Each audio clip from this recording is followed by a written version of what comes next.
Hello students, now I will explain you the science of class 6 lesson 8 page number 102। Students जो ऊपर table दी गई है हम इसको एक्सप्लेन कर रहे थे लास्ट लेक्चर में। आज हम लोग फिर से इस टेबल को समझेंगे। टेबल 8.2 है पेज नंबर 102 के टॉप पर। The main organ system and their function in the human body. हमारी बॉडी में, हमारे शरीर में जो मेन ऑर्गन सिस्टम है और उसका कार्य क्या है हम इसको समझेंगे। तो पहला ऑर्गन सिस्टम है students nervous system. Nervous system किस किस से चीज़ से मिलकर बना होता है? इसमें कौन कौन से ऑर्गन्स हैं? इसमें ब्रेन आता है, स्पाइनल कार्ड आता है और नर्व्स आती हैं। फंक्शन क्या है सिस्टम का? Control all the functions of the body. हमारे शरीर के हर फंक्शन को यह कंट्रोल करता है, क्योंकि स्टूडेंट्स हम जब दिमाग से सोचते हैं तभी कोई काम करते हैं, तभी हमारा कोई ऑर्गन काम करता है। तो हम अपनी जानकारी में जितना भी काम करते हैं वह सभी काम हमारा नर्वस सिस्टम कंट्रोल करता है। अगला है रेस्पिरेटरी सिस्टम, वह सिस्टम जिससे हम लोग सांस लेते हैं। इसमें कौन कौन से ऑर्गन आते हैं? नोज, नाक, विंड पाइप और लंग्स। फंक्शन क्या है इसका? Performs respiration process. तो रेस्पिरेटरी सिस्टम का काम होता है जो रेस्पिरेशन प्रोसेस होती है, सांस लेने की प्रोसेस होती है, उसको परफॉर्म करना, उसको करना। अगला सिस्टम है स्केलेटन सिस्टम, जिसमें हड्डियाँ आती हैं पूरी, इसमें सभी बोन्स आती हैं और इसका काम क्या है? Help in the movement, movement में हेल्प करती हैं सभी हड्डियाँ। प्रोटेक्ट इंटरनल ऑर्गन्स, अंदर के अंगों की सुरक्षा करती हैं। और अगला है give support to the body, और हमारे शरीर को एक सपोर्ट भी देती हैं, क्योंकि अगर ये हड्डियाँ नहीं रहेंगी तो हम खड़े नहीं रह पाएंगे, हमारा इंटरनल ऑर्गन भी सुरक्षित नहीं रहेगा और हम किसी तरह का मूवमेंट भी नहीं कर पाएंगे। अगला है मस्कुलर सिस्टम, जिसमें सभी मसल्स आती हैं। Help in the movement of the body parts, हमारे बॉडी पार्ट्स के मूवमेंट में, जैसे हम आँख को इधर उधर, अपने आँख से यहाँ इधर उधर देखते हैं, किसी भी तरफ देखते हैं, कोई भी जो मूवमेंट होता है हमारे बॉडी का वो मसल्स की सहायता से होता है। डाइजेस्टिव सिस्टम अगला सिस्टम है, इसमें आता है teeth, food pipe, stomach, small and large intestine. और इनका काम क्या है सिस्टम का? Help in the digestion process, जो खाना हम खाते हैं उस खाने को डाइजेस्ट करने की पूरी प्रोसेस डाइजेस्टिव सिस्टम में होती है। अगला सिस्टम है सर्कुलेटरी सिस्टम, इसमें कौन कौन से ऑर्गन्स आते हैं? हार्ट, ब्लड और ब्लड वेसल्स। हमारा हार्ट आता है, हार्ट, ब्लड आप सभी लोग देखोगे रेड कलर का ब्लड स्टूडेंट्स, और ब्लड वेसल्स मतलब ये पतली पतली ट्यूब्स होती हैं जिसमें ब्लड फ्लो करता है। वर्क क्या है? Help in the transportation of blood and oxygen to all the parts of the body. Circulatory system की सहायता से जो सांस हम अंदर लेते हैं, जो खाना हम खाते हैं, यह पूरे शरीर के हर हिस्से तक पहुंचता है, और शरीर की जो जितनी भी गंदगी कहीं पर होती है वह इसी सिस्टम की सहायता से किडनी तक या फिर हमारे लंग्स तक पहुंचती है। अगला है एक्सक्रेटरी सिस्टम, इसमें आता है kidney, ureter, bladder, urinary bladder और यूरेथ्रा, स्किन। ये सभी ऑर्गन्स एक्सक्रेटरी सिस्टम में आते हैं। फंक्शन क्या है इसका? Help in removing waste from the body. हमारे शरीर के अंदर जो वेस्ट मटेरियल बनते रहते हैं, खराब पदार्थ बनते रहते हैं, उन खराब पदार्थ को ये एक्सक्रेटरी सिस्टम हमारे शरीर से बाहर कर देता है। अगला है रिप्रोडक्टिव सिस्टम। रिप्रोडक्टिव सिस्टम, इसमें मेल रिप्रोडक्टिव सिस्टम मतलब जो मेल ह्यूमन बींग्स होते हैं उनमें कौन कौन सा सिस्टम आता है? इसमें कौन कौन से ऑर्गन आते हैं रिप्रोडक्टिव सिस्टम में? टेस्टिस, स्पर्म, ट्यूब, यूरेथ्रा और पेनिस। और फीमेल ह्यूमन बॉडी में कौन कौन से ऑर्गन्स हैं? ओवरीज, ओविडक्ट, यूट्रस और वेजाइना। और ये क्या करते हैं? इसका फंक्शन क्या है सिस्टम का? Produces offsprings, new young ones, नए बच्चे प्रोड्यूस करना रिप्रोडक्टिव सिस्टम का फंक्शन होता है।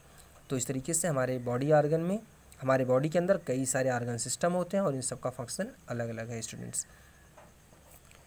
इन this chapter we will learn about our skeleton system. इस लेसन में हम लोग सिर्फ स्केलेटन सिस्टम पढ़ेंगे। We will learn about the muscular and nervous system in higher classes, और हायर क्लासेज में हम लोग दूसरे सिस्टम के बारे में पढ़ेंगे। आगे है what have you learned. Is it possible for one organ system to perform different functions. क्या सिर्फ एक ऑर्गन सिस्टम सारे कार्य कर सकता है, सभी कार्य कर सकता है? नहीं, ऐसा नहीं होता, नो। अगला क्वेश्चन है what do we receive from outside for the body movements to be initiated. तो stimulus, we get stimulus from outside. Third है name the organ system to which a kidney belongs. Kidney किस organ system से belong करती है students? Excretory system से। Name the organ system which help in transportation of blood and oxygen to all the parts of the body. Circulatory system. Students अगली heading है the skeleton system. Students right side में skeleton system का figure दिया गया है।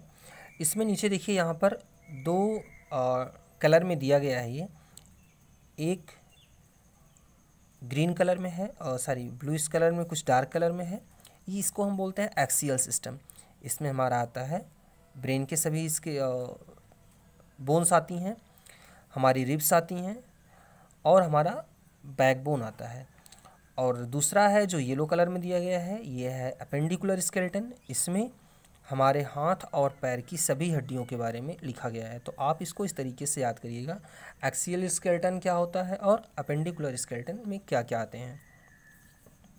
Students अब हम लोग स्केलेटन सिस्टम स्टार्ट करते हैं। The skeleton system of an adult human body is made up of 206 bones and cartilages. तो हमारा स्केलेटन सिस्टम 206 बोन्स का और कार्टिलेजेस इसमें जो होते हैं उसका मिलकर के बना होता है। The number of bones is different in a baby. एक छोटे बच्चे में हड्डियों की संख्या ज़्यादा होती है। A baby skeleton system is made up of 300 bones. किसी बच्चे का स्केलेटन सिस्टम उसमें 300 हड्डियाँ होती हैं। एज द बेबी ग्रोज, जैसे जैसे ये बच्चा बढ़ता है, some of his bones fuses together, इसकी कुछ हड्डियाँ एक दूसरे से जुड़ जाती हैं। एंड दस the number of bones decreases, और इस कारण से हड्डियों की संख्या घट जाती है। Functions of the skeleton system. Skeleton system का फंक्शन क्या क्या होता है? The skeleton system performs different function for a human body. हमारे शरीर में स्केलेटन सिस्टम की कई फंक्शन हैं। सम ऑफ देम आर, उनमें से कुछ फंक्शन हैं। फर्स्ट है movement. We are able to move our arm, leg, head, finger and many other parts of our body. हम स्केलेटन सिस्टम की मदद से अपने हाथ, अपने पैर, अपना सिर, अपने फिंगर्स और दूसरे बॉडी पार्ट्स में मूवमेंट कर पाते हैं। The bones in our skeleton are coupled in such a way that they allow us to move our body parts.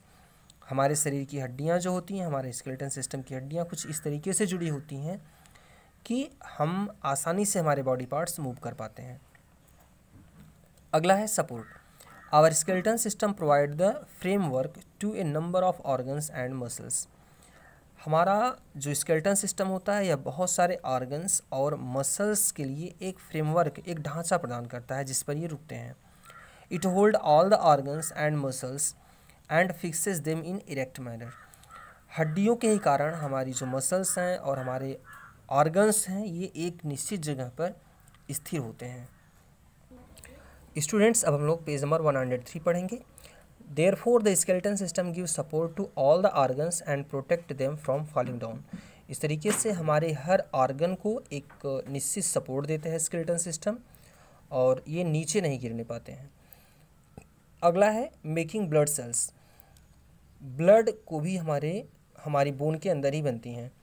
Bones seems to be hard but they are soft from inside. बाहर से तो हड्डियाँ बहुत कठोर होती हैं लेकिन अंदर से ही बहुत सॉफ्ट होती हैं। Bones contain a soft substance called bone marrow. हड्डियों के अंदर जो सॉफ्ट सब्सटेंस होता है उसे हम बोन मैरो कहते हैं। Blood cells are made inside the bone marrow, और इस बोन मैरो के अंदर हमारी ब्लड सेल्स बनती हैं। प्रोटेक्शन अगला फंक्शन है। Skeleton protect our soft and sensitive organs like brain, lungs and heart. जो हमारे शरीर के कोमल अंग होते हैं जैसे ब्रेन, लंग्स, हार्ट, इन सब की सुरक्षा भी हमारा स्केलेटन सिस्टम करता है।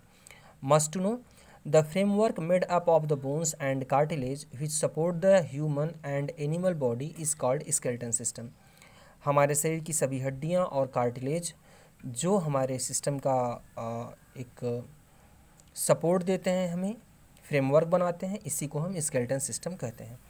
स्टूडेंट्स अगली हेडिंग हम लोग कल पढ़ेंगे। Thank you.